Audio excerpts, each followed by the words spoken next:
We don't even really look at stuff like on the market anymore, just because there's nothing on the market right now, right? So everybody's going after the same deals. We have over 120 investors that have grown with us. So we try to roll them into other deals as they're getting out. So there's always newer investors coming in and looking to roll their money. So we're trying to just keep that pipeline filled all the time. And I think agents, like we're one call in multiple cities. If the numbers make sense, we usually try to make it work, you know, assuming it's the right property. Today I have Brett Cangiamila here with me. Appreciate you coming, man. I've been looking forward to this because obviously Yoni and myself have been wholesaling deals to you, but never really connected on a personal level to learn your story. So I follow you guys on social media. I know you're doing some big stuff. So this is an opportunity to share with everybody who you guys are, or who you are, what are you up to as far in real estate investing.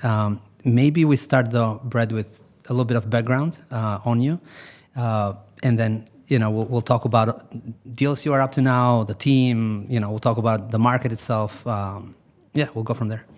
Yeah, a little background on myself. I've been founder of Crest City Capital for 9 years in September. So I started the company 9 years ago. Yeah. Prior to that, I was in medical device sales. So I managed a territory and team out of the tri-state area in New York for a while, and then came back with that company, Edwards Life Sciences, back to Boston. Gotcha. And once I did that, I was always in and around real estate growing up. My father was in real estate, framing homes, things of that nature, carpentry. And once I got back to the Boston area, that was about, I'd say 12 years ago, 12 to 13 years ago. I started dabbling in real estate, bought my first 3-family, while I had the day job, obviously, in Lynn. In Lynn? In Lynn was my first acquisition. And Brett, for context, when was that? I've been doing this full time for 9 years. In September. Yeah. I know because my son was born and then I quit my day job a week later. But I want to say I was doing real estate like 3 to 4 years before that. Okay. So it could have been like 15, 16 years ago. And then I started doing some of the development stuff part-time. Gotcha. While I had the day job. But had my first 3-family. Again, had the day job, working with a team in Boston area under the medical devices, and then started acquiring properties. Bought a condo in Beacon Hill where I was an investor or a silent partner on that. And then the same thing in South End. And then, I had a friend that was the GC and who managed the project and, didn't do the greatest job. And then I got more involved than I wanted to on those 2 projects. And then from there, bought a couple things in JP where I was buying them direct. I told myself, hey, let me buy this property. I had some money to close on it. I said, hey, if I find an investor, I'll do another one. From there, I bought another property, found an investor, decided to get another property. Each time I got something under agreement, I found an investor, and then 1 to 2 projects turned into 14 projects part-time while having the day job. So basically had 14 or 15 projects going while I was still in the medical device arena. Worked with some great partners who were enabling me to do that. And then, once I started selling out of those projects, I gave myself a salary for a few years because I knew I maybe would make that transition, and I want to make sure I was still a viable person to, qualify for buying property under these commercial loans. And then once I quit my day job, 1 to 2 properties a month, acquisitions turned into like 3 properties a month in acquisitions. And at one time we were running probably 40 projects at a time. 40 to 45 projects. I think now we're running around like 30. And I think that's just because the supply's gone down and then just the numbers are a little tighter. But that's 30 projects almost simultaneously. Like right now we have 30 active projects, active development projects. Yeah. Yeah, we're definitely going to talk about that a little bit. Thanks for sharing that. So did you grow up in Greater Boston? North of Boston. Okay. Yeah. Okay. Awesome. So honestly, what piques my interest is, in 9 years, that's a huge growth. Obviously you went all in, and when you said, 9 years ago when your son was born, you jumped into real estate like a week later. I very similar story. I kind of almost did the same thing. We had sold the restaurant. I was talking to you about the restaurant earlier, but we had sold the restaurant. My daughter was born, and instead of finding a job, I started in real estate. Yeah, that's great. So it kind of, my daughter is turning 12, so it's almost 12 years ago for me. But I remember, I want to ask you how you felt back then, because like zero income coming in, right? And we had a mortgage, we had just had bought a house, and now I had a baby daughter, so it was crazy stressful. And I don't know how I jumped into real estate full time without like having deals lined up and all that. So how did that work out for you? Yeah, luckily I was able to do a lot of the deals Beforehand? prior to quitting my day job. And what I did is I tried to set myself up for that transition. Gotcha. So I created a business, created an LLC, giving myself a salary through the business 3 years prior. So when I did go full time, I was still bankable for commercial lending. So luckily I had a lot of projects going on. Yeah. And I was closing those and selling out of those. So I had a good amount of income coming in, even though I went full time into transitioning into real estate. Gotcha. So this was obviously 3 years in the works. 3 years in the works. Yeah, exactly. Yeah. For people that are watching or listening, when you say bankable, what are banks really looking for somebody, that just has been planning for 3 years, but just jumping into it? Yeah, I think the biggest thing is the relationship, but I think it's just having a W-2. I think if I quit my day job, didn't do any real estate deals with these lenders prior, and didn't have a W-2, I mean, they wouldn't give me construction loans. You would have to go hard money, right? So I think if you're coming from a day job or transitioning into real estate, you just need to prepare for that before you go into it full time, because you just need to have that W-2, I think, to help with it. Yeah. So you just have to be prepared to transition in that. Also, from that short intro that you shared, what I noticed is, and correct me if I'm wrong, but you jumped into some bigger projects right away. By bigger, I'm not saying multifamily projects, but even like full gut rehab on a 3-family in Boston. To me, that's a lot, right? Starting out, if you are not in the construction space, right? Like you jumped into that. But so tell me, was that with partners, like builders, or how did you? Yeah, so how did that work out? We did a lot to start. We did a lot of 3-family conversions, which I always thought was a less risky deal than a ground up construction, because you always have the property to fall back on. Like if you knock down something and you're building new, or you don't get a permit, the value's not there. So we did a lot of 3-family renovations. Gotcha. I worked with different partners, builders at the time, that helped me, was able to grow, because I would work with a few different builders on each property. Gotcha. But I'd start off slow, do one project with that particular builder. If it worked out, someone I could trust, then I would kind of grow with them. Gotcha. And that's kind of, I think even to this day, we have a lot of great relationships that we really try to vet and grow, and they grow with us. Yeah. To kind of really grow at the speed that we're doing now. So if you don't mind, let's talk a little bit more about that. Those partnerships, right? Because people, again, watching or listening to this, they are not in the construction space. I was one of them. I knew nothing about construction. I still feel like I know very little about it. So like, how do you find those builders that you can trust? And you said, it looked like you gave them one project, tested them out on that first one, right? Maybe to grow. But like, tell me, how do you screen these partners, and are these 50-50 partnerships? Like, tell me, and what you learned, I guess, from that whole process too. Yeah, I guess it's all different. I think it's just people in my network, I think, to start. I mean, being from the Boston area, and then even my father being in real estate, there's always been those folks in my life. Gotcha. But I think the biggest thing is vetting. I mean, just when you do meet a potential partner, it's not like you start a project next year. You might start it like 3-4 years down the line, and it might be the right project. I mean, I think the same thing holds true for our multifamily. I used to go to a lot of trade shows, multiple multifamily trade shows 5-6 years ago.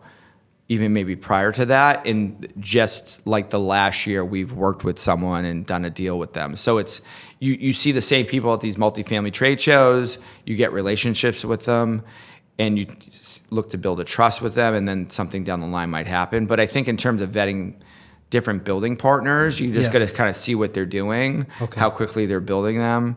I mean, are they within budget, things of that nature, and just, I mean, the biggest thing is just executing in a timely manner. Gotcha. And I try to form partnerships where they have skin in the game as well, right? Where you're just not paying them a fee, but maybe it's like a combination. You know, everybody I work with is different, and we're looking to bring some of those, you know, building some of these things in house as well.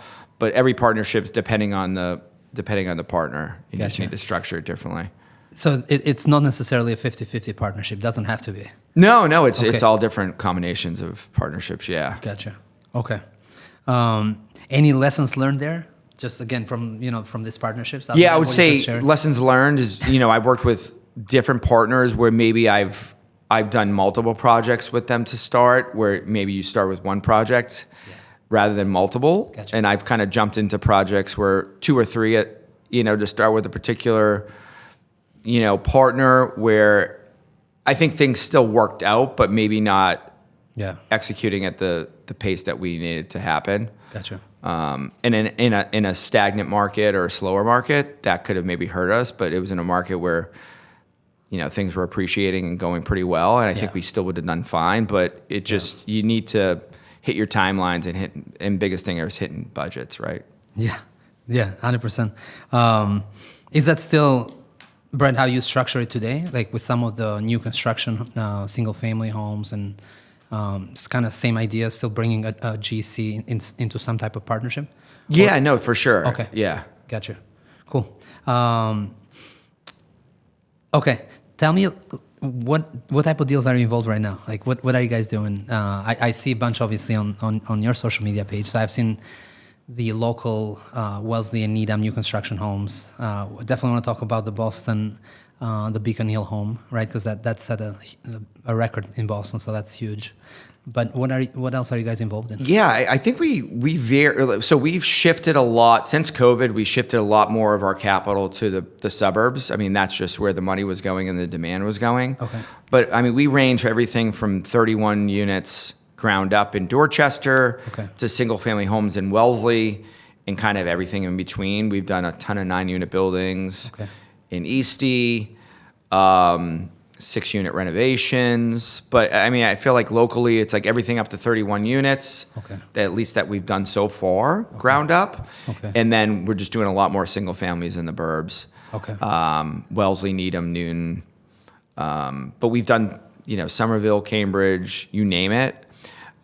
It's all about, for the most part, it's about the numbers. I mean, if the numbers work, we'll maybe go outside our area. We've done some things in Delray that we've got permitted because the numbers made sense. And, but that's not like our main location. But we've done stuff in Nantucket, Queechee, Vermont, where there's just opportunity that comes our way. We're doing something in Osterville where, again, the numbers made sense. So we're as a single family? As a single family, yeah. Okay.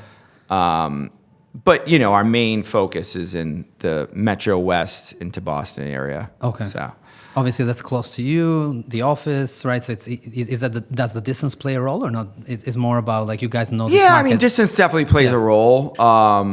But I mean, same thing with the Beacon Hill project. It's really about the numbers. Like we weren't looking to do a $20 million plus single family, but you know, if the numbers make sense, if it's the right project, you know, that was a generational property, 29 wide building, 4 parking spots. I mean, it checked all the boxes. So if you're going to take the risk, a calculated risk, I mean, this was the project to do it on. We're not looking to do that many $20 million projects. So, but it just checked all the boxes, and you got to use your gut. You know, there's a gut with the projects we've done and knowing what will sell and what won't sell. How did you find that deal?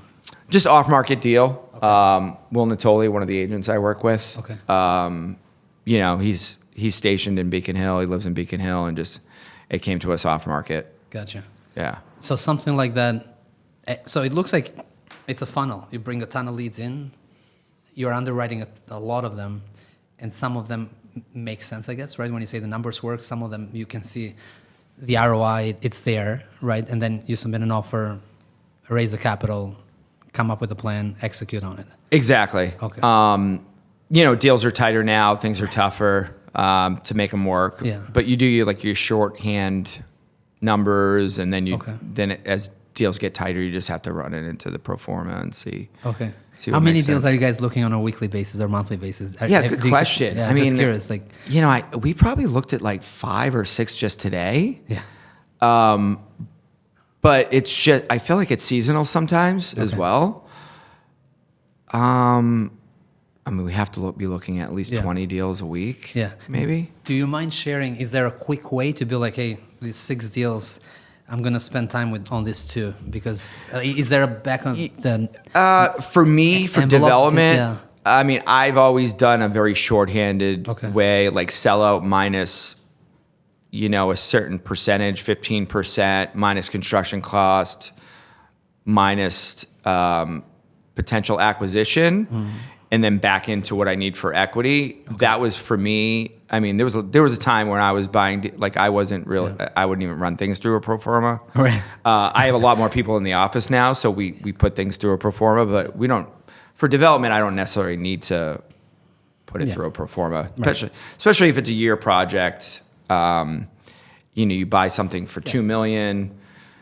It's the same build out as something you're buying for $2.4 million. The sellout goes up by $400,000 on the sellout. The numbers are still pretty close there. So, Gotcha.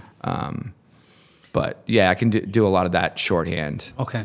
Yeah. And just to give some people a little bit of context on those deals, since you just mentioned some numbers. So what's the average? And of course, it depends on the town, on the lot size, what type of home you can build there. But the average deal, give us a little bit of an idea, like purchase price, construction numbers. Yeah, like for Wellesley, like single families. Yeah. Yeah, for single families now, lots in Wellesley just say they're going for, $2 million now. Yeah. Constructions, depending on the location, 1.8 to 2 million. Okay. And these are 6,000 square feet homes. These are 7,000 square 7,000. foot homes that we're buying in that range. Okay. But like on a 6,000 square foot house, I guess in Needham, you buy something for 1.2, you're building it for 1.2, and you're trying to get 3.4 to 3.5. Gotcha. Those are the numbers, and you try to build it under a year. So obviously, Brett, you're definitely in the luxury market, right? With those numbers, and obviously for Wellesley, for some people that might not know, that's obviously a high-end town. So it's not, I think probably Wellesley is like $2.5 million average price, if I have to guess, right? For homes. I think average sale price. Yeah. I want to say, I don't know. I don't know. I think definitely probably. I think it was one. I think it was 1.8 at one point. Okay. Yeah. How is that market, right? Where I play is definitely very different market because I'm entry level fix and flips, right? Homes, so it's very different what I'm doing. But I'm curious, what are you seeing in that market? Are homes sitting? Are you guys have to drop price? Like, are things moving? Yeah, Wellesley, there's just not a lot for sale, and there's not a lot of inventory. Okay.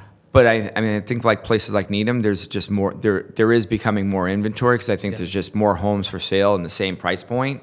Like in Wellesley, there's just like within we're probably doing 8 or 9 deals in Wellesley right now. Okay. But there's some in the $6 million range. There's some in the $3 million range, and there's some in the 4. Okay. But there's not a lot of inventory, so things do move. What's the sweet spot, I guess? There's different zoning too, but I would say under 4, things are moving pretty quick. Okay. But it's all about location and lot size, backyard space. Yeah. 5 years ago when interest rates we would build on the railroad tracks, I would say, because everything was selling. Now it's just a little bit more strategic. Yeah.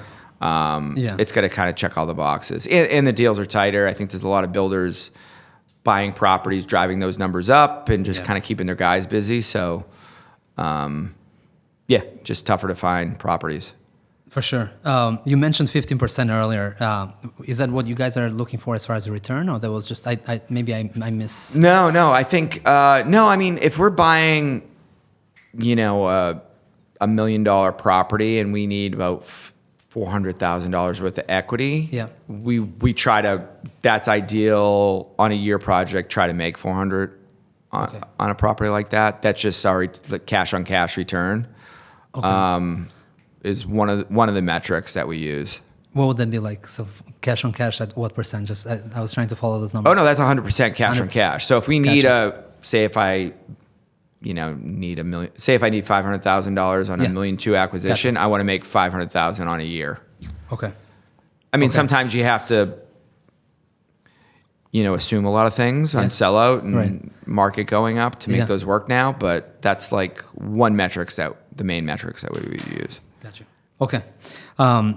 Let's talk about a favorite deal. I don't know if that Beacon Hill home kind of falls into that, or maybe it was a long project, and I don't know how you guys, if you did well, but obviously you set a record there. But I'm curious, like, what's a deal you love that you wouldn't mind doing over and over again? Yeah, it's funny. What is our favorite deal? Probably some of the earlier ones. I don't know. Okay. Yeah, like it's funny. We do a lot of volume now, so we don't really celebrate our wins as much. It's kind of like just rinse and repeat. Rinse and repeat. I would probably, I don't know. Sometimes our zoning, when we're getting things zoned, because there's just a lot more work to it. Getting approval for, like, if we bought a two-family in Dorchester, got approved for 31 units. I think those processes are tough, dealing with a community in the city. Those are like wins that I feel like we'll celebrate with our partners. Right. Like even Beacon Hill deal is a great deal, but I think it was a big number. Right. It's a bigger project. Right. Was it our favorite deal? I don't know. I mean, I'm sure there's probably other deals. I don't know. One's not coming to mind, but that just where we went through more. I would say probably more of our first deals, some of the acquisitions earlier on were probably more fun and my more favorite deals. Yeah. Yeah. And then if we switch gears and we talk about lessons learned, is there anything that you want to share? Again, 9 years, you've done a ton of different deals. And with every transaction, with every partnership, with every market shift, we learn something, right? Just curious where you stand now with lessons you learned, let's say, in the last 12 months, something that stands out to you. Yeah, well, I'd say a couple things. I mean, like with the rates going, like we had a lot of projects going on during COVID. We have always had a lot of projects, and sale prices went up and interest rates went up. Right. I mean, when you can lock in interest rate, like who would have known that interest rates would have doubled during those times? But like we're more conscious of kind of trying to get a fixed interest rate on some of these commercial construction loans. Right. Taking the slower partnerships, we move fast, we buy a lot of properties, but like, again, some of the partnerships I just did maybe one too many projects with that person to start, maybe start with one and then grow into it. Yeah, get to know the person. Yeah, get to know them. And it's not like they were bad partnerships, but it was more just like execution, right? Yeah. And just to kind of maximize profits. Yeah. And so these leads that are coming in, right? You said just in one day, 5, 6 leads a day or whatever it might be. Like, are they coming from agents, from mainly wholesalers? Like, I know we send you guys stuff too. There's probably wholesalers, mainly agents. Okay. Yeah, I would say the most part it's agents. Okay. Are you still people call us directly? We have our signs outside, like on our properties. Yeah. And there might be some homeowners that call us directly.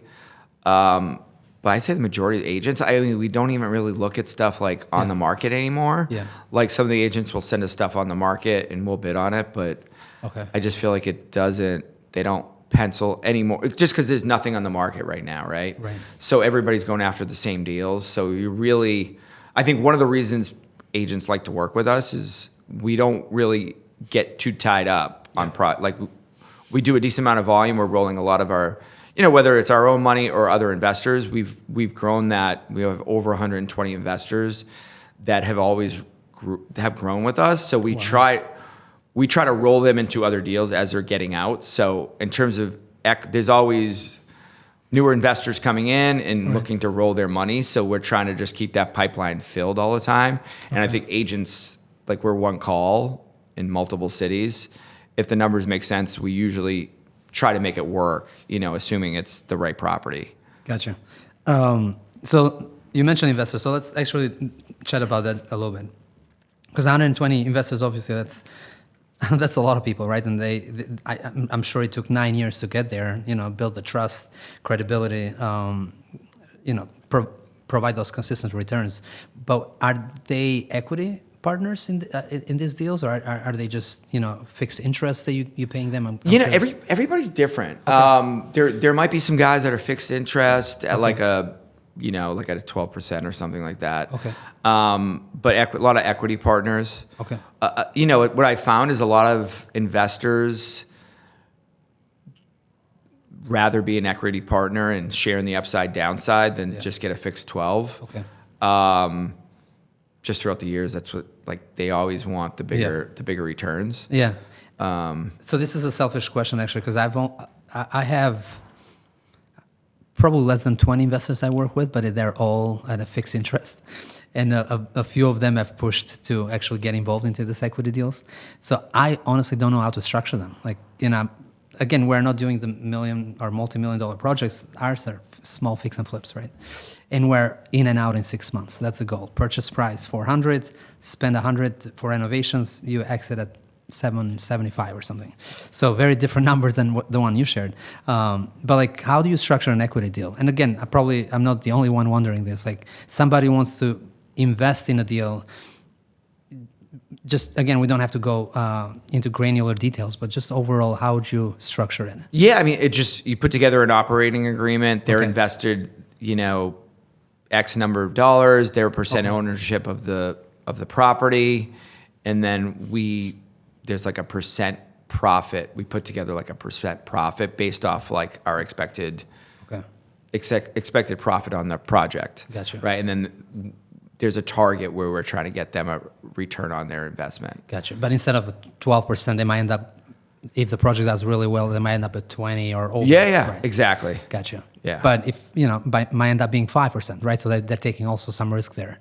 Correct. Instead of that they share in the guarantee. upside and the downside. Gotcha. Yeah. Cool. No, thanks for sharing that. Yeah, I'm definitely getting some pushback now from some of the investors I work with. They definitely want to do some equity deals. So yeah, they want some bigger upsides. Exactly right. Yeah. Okay. Let's. We're definitely coming up on time because we got to go next door to the meetup. Talk a little bit about the mentorship program. I know you guys. I've seen. I get the newsletter, so I know what you guys are sharing, and so you did a round of the mentorship in the past. Do you want to share something with people listening or watching? What's that all about? Yeah, no, it's funny. We've had friends, fellow developers that are looking to. They were always like, hey, I would love to talk to you one-on-one or pick your brain more or meet with your team on how to grow your my business or their business, and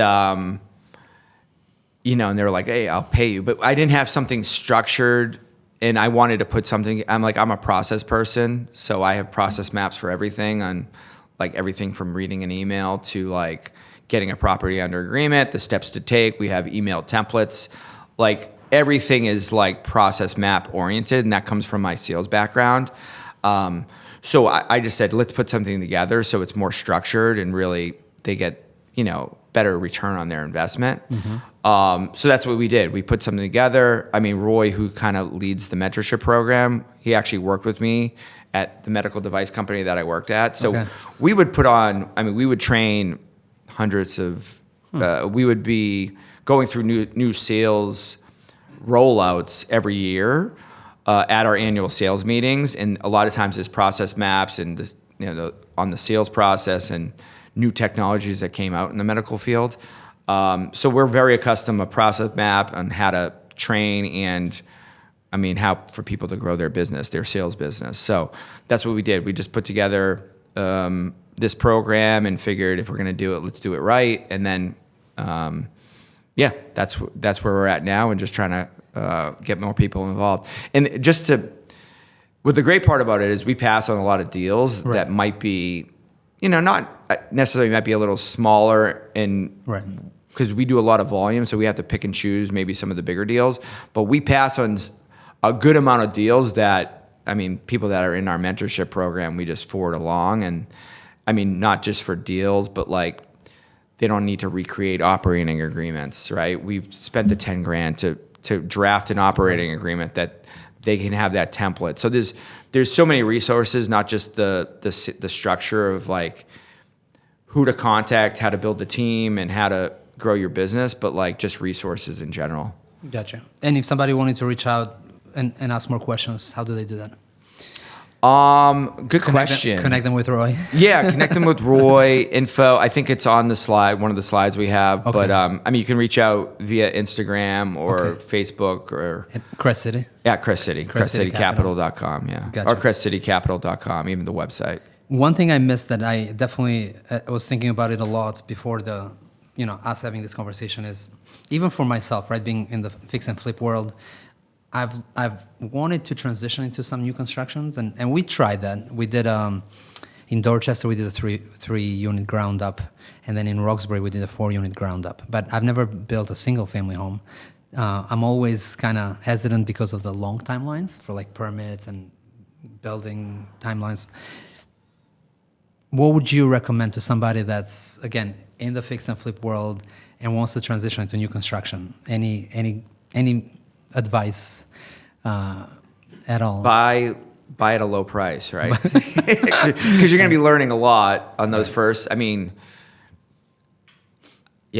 would say just acquisition price to leave room for error. The good thing about new construction, there's no surprises. You should be able to. It's ground. There might be some ledge involved, but it's ground up new construction, right? When you're renovating, unless it's a gut renovation, if it's you usually other things pop up that weren't part of the budget. Good thing about when you're demoing and building new, Right. For the most part what the cost is, assuming like you're in Wellesley and there might be some ledge. Right. But I would say it's all about acquisition price, right? If you can Yeah. get something cheap enough and leave enough room to, learn, right? Yeah. Or just partner with some maybe. People have partnered with, I've had people partner with me or do our mentorship program or invest with me to learn, Of course. and pick my brain and then go out on their own and do it, right? So they've kind of invested me with for a while, with the understanding that they were going to try to do it themselves later on, but just learn from other folks. You mentioned some rough numbers earlier. You mentioned 2 million for construction on a 7,000 square feet home. So what's the cost per, like when you're doing a back of the envelope underwriting, what are you plugging in for cost of construction? It's all different. Like that's a rough number. It's all different. Okay. It varies like even from town to town because there's just different finishes. Gotcha. So you can't be, it's going to be over 200 now per square foot. Right. But a Wellesley 6,000 square foot house is going to be a lot different than you build in Beacon Hill, right? 100%. So, the finishes are all different everywhere. Yeah. But it just varies. It's okay. No, that helps. And Brad, to succeed at the level you are at right now with this high-end luxury homes, what type of team really do you need by your side, right? Not only employees, but zoning attorneys or agents or what, to succeed at that level, who should be on your side, I guess? Yeah, I was going to say, the team's everything, right? Even my internal team, Steph, my VP, Connor, everybody within my team, but zoning attorneys for that. We have multiple zoning attorneys depending on which town we're in. Okay. We have relationships with all those guys. The toughest part is if you never worked with them is just having them call you back, right? Because there's guys that work in Boston, but they're so busy, and if you're don't even have anything under agreement, and you're trying to pick, they're not going to get back to you. So, the biggest thing is just getting in touch with those guys and having them call you back. But really good real estate agents, people that you can trust. I've started with some agents that I grew with, our company grew with, that we were doing probably 50% of our business with to start in Dorchester. And then I mean, he never missed a sellout. Every time he gave, we would verify when he gave me, when people bring me a deal, the first thing I ask, what's the sellout, right? And then we kind of know the construction, and then you figure out the acquisition price. But it's all about the sellout. So I think the agents, my closing attorney, once I got a new, worked with a new closing attorney, and especially with the volume we did, I mean, we still know when P&S dates are due and things of that nature. But I mean, that enabled us to grow our business. Gotcha. Tremendously. I mean, the builders, good partners, good architects. Yeah, it's like building that team. And obviously, it's over 9 years, right? And that you spend all this time. But where do you find all these people? Is it your events? Exactly. Yeah. I was going to say, is it networking? Yeah, events? like I networked a lot more back in the day, and I think that's where I probably met half these guys, right? Yeah. At these networking events for sure. That's awesome, man. Yeah. Last question. I promise we're going to wrap up here. Market. How do you feel about this market? We're obviously filming this in May 2026. When you guys are underwriting, like, how are you feeling about this market? I mean, things are still moving. Yeah. They're not moving at the pace of 5 years ago, but there's a lack of inventory. So the few deals we tie up and we finish next year, there's not a lot of properties that are going to be done a year from now, just because there's so little inventory. And if those rates kind of shift a little bit, everything's on a 15-month, 18-month cycle. But there's definitely, things are still moving. I feel bullish about it. Hopefully the rates are everything. If the rates come down, I think it's going to be, a great 2026, but we'll wait and see. Yeah. I said that was the last question. I lied because I can't wrap this up without asking about multifamily. Like you guys are doing so much there, but we'll keep it short. I guess because you are active obviously with all this development, why go into the multifamily space? What's the logic there?